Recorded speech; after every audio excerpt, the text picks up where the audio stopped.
আবার তৈরি করা হবে বাবরি মসজিদ, দায়িত্ব নিয়েছেন তৃণমূল বিধায়ক হুমায়ুন কবির। 6 ডিসেম্বর বাবরি ধ্বংসের দিনকেই শিলান্যাসের জন্য বেছে নেওয়া হয়েছে।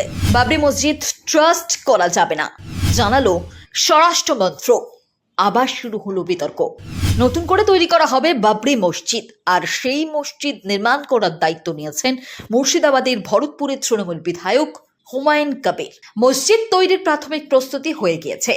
আগামী 6 ডিসেম্বর বাবরি মসজিদের ভিত্তি প্রস্তর স্থাপন হবে। তারপর মসজিদের নির্মাণ কাজ শুরু হবে।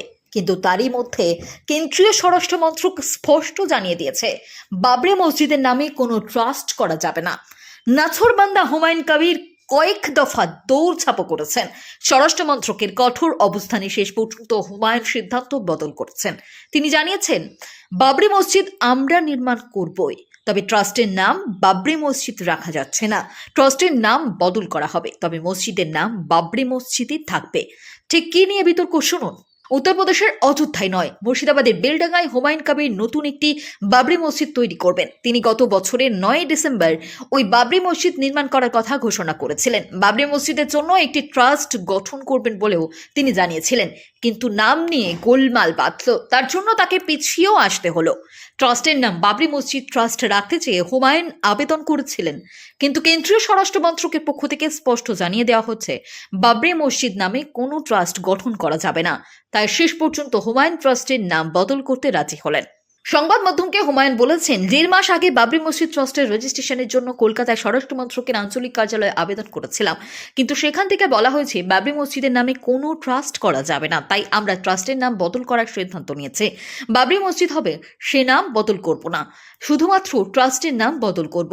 হুমায়ুন আরও বলেছেন, মোট 9 জনের কার্যকরী কমিটি গঠন হবে, তারাই মসজিদ পরিচালনা করবেন। 1992 সালের 6 ডিসেম্বর অযোধ্যার বাবরি মসজিদ ধ্বংস করা হয়েছিল।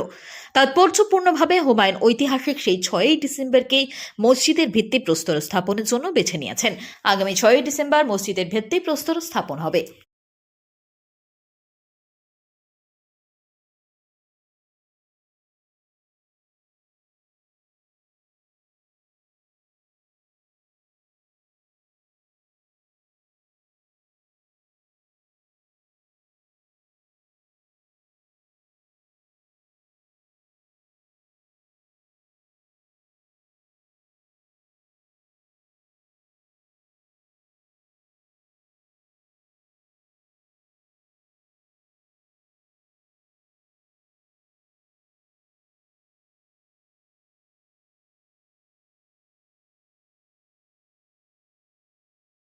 Bureau report, Bengal live.